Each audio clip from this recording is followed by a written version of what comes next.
Good afternoon, CFM. This is Coach Matt. Welcome back to a normal week of programming. We're going to begin this week with some pause squats. So let's begin with 2 rounds of warm-up pace cardio for 2 minutes, and then we'll get some body weight exercises in, some toe touch to overhead reach. When you reach up overhead, get up on your toes, reach your fingertips as high as you can, and then nice and gentle, try to go all the way down and touch your toes. This should be a great way to start off the week. Just kind of easing into some full range of motion, spine and hamstring and posterior chain stretching. Progressive kipping, right? So round 1, just do like some regular like hanging kipping, like kind of work out the kinks. Round 2, make it a little bit bigger, maybe throw in some knee raises, right? Round 3, try to get even higher or go for your toes to bar. Okay, and that's what we're gonna do in the conditioning piece after we do our strength work. Last 2 are gonna be Spider-Man plus a twist up. So when we do the Spider-Man, make sure your femur, your back femur, is not vertical underneath your body when you do it, but make it have an angle backwards, away from your hips, so you're getting a really good stretch of the psoas, the hip flexor, and the iliacus right there on the front side of your hip.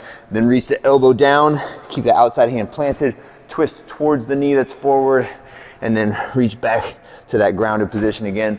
And hopefully you're getting a little bit closer to the floor every time you reach your elbow down.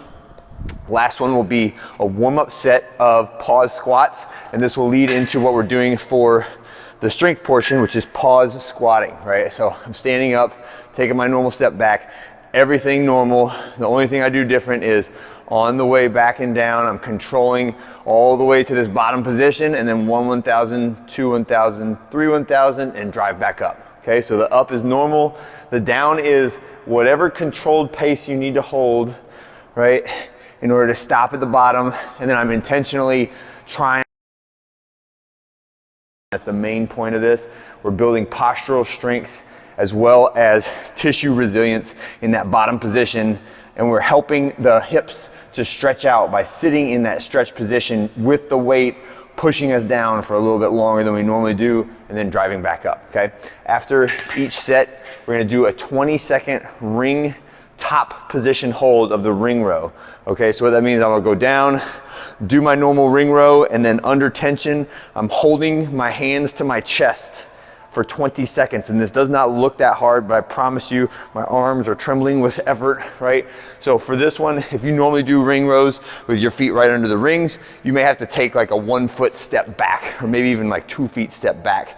But hold tension on your torso with your lats, your rhomboids, your biceps, everything engaged, wrists touching the rib cage for 20 seconds.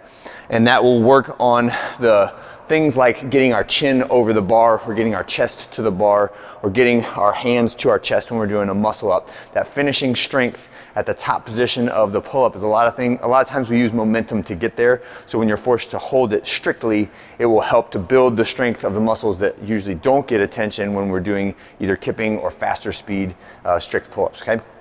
All right, the workout is simple but not easy, right? So it's gonna be 16 reps of a toes to bar, then it's gonna be 16 reps of a dumbbell snatch, then it's gonna be a 400-meter run, it's gonna be 3 rounds for time. We're shooting for anywhere in that like 10 to 15 minute range, so it's that like medium duration, high intensity one that makes you feel the suck factor, right? You should be pretty tired out when you finish this one off.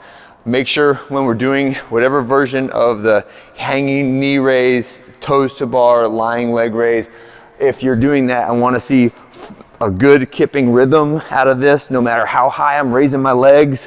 If I can get them to the bar, great. If not, if I can get close to the bar, that's okay too, as long as you're using all the muscles in the shoulder, all the muscles in the core, maintaining that good rhythm, so we're practicing good motion. That's what we'd like to see. Lying leg raise is a wonderful alternative for that if the hanging part is too intense, and if you want to mix and match a little bit, like 8 hanging knee raises, 8 lying leg raises, that's fine too, okay? And then the next one is just 8 reps of that dumbbell snatch. So main thing here is just guarding your back position. So a lot of times when we get tired, hips are up higher, back's a little bit bent, and I'm just kind of ripping it off the floor.